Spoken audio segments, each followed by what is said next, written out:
ஒரு பச்சை பசுமையான காட்டுல குமாருன்னு ஒரு குட்டி யானை வாழ்ந்து வந்துச்சாம். குமாருக்கு எப்ப பார்த்தாலும் சிரிக்கணும். சின்ன விஷயத்துக்கு கூட ஹஹாஹான்னு சிரிச்சிடுவான். ஒரு நாள் குமாரு காட்டுக்குள்ள நடந்து போகும்போது ஒரு பெரிய பழைய செருப்பு தரையில கிடந்துச்சு.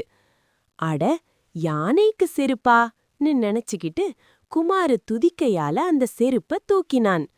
அப்போ திடீர்னு, ஹே, மெதுவா தூக்கு. குமாரு பயந்துட்டு யாரு பேசுறதுன்னு சுத்தி சுத்தி பார்த்தான். அந்த செருப்பே பேசுச்சு. நான் ஒரு மந்திர செருப்பு. என்ன போடிக்கிட்டா நான் நல்ல ஆலோசனை தருவேன். குமாரு சிரிச்சுக்கிட்டே, செருப்பே பேசுதா, சூப்பரா இருக்குன்னு அதை கால்ல போட்டான். அடுத்த நிமிஷம், இப்போ நேரா ஓடுன்னு செருப்பு சொன்னது. குமாரு ஓடினான். ஆனா பின்னால போய் ஓடினான். மான் சிரிச்சது, குரங்கு கைத்தட்டினது. குமாரு மட்டும் விழுந்து விழுந்து சிரிச்சான். அடுத்த செருப்பு சொன்னது, இப்போ நடனமாடு. குமாரு ஆட ஆரம்பிச்சான்.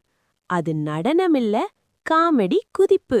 முழு காட்டுமே சிரிப்புல மூழ்கிச்சு. அப்போ ஒரு வயசான ஆமை வந்து சொன்னது, குமாரே, அந்த செருப்பு சிரிப்புக்கானதுதான்.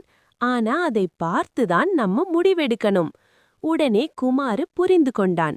அவன் செருப்பை கழட்டி, நன்றி செருப்பே, ஆனா நான் என் மூளையோட தான் நடப்பேன்னு சொன்னான். அந்த செருப்பு புன்னு ஒளியா மாறி மறைஞ்சிடுச்சு. அப்புறம் இருந்து குமாரு சிரிப்போட தான் இருப்பான். ஆனா யோசிச்சுதான் நடப்பான். அந்த சின்னஞ்சிறு கால்களில் இருந்த வண்ணமயமான செருப்புகளை அது ஓரமாக வைத்தது. முதல் முறையாக பூமியை நேரடியாக தொட்டபோது அந்த குட்டி யானைக்கு ஒரு புது சிலிர்ப்பு ஏற்பட்டது. புல்லின் மென்மையும் மண்ணின் ஈரப்பதமும் சிறு கற்களின் கடினமும் அதற்கு புரிந்தது. தூரத்தில் இதை பார்த்து கொண்டிருந்த அம்மா யானை தன் துவிக்கையை தூக்கி புன்னகைத்தது. அருகில் வந்து தன் குட்டியின் தலையை வருடியபடி சொன்னது,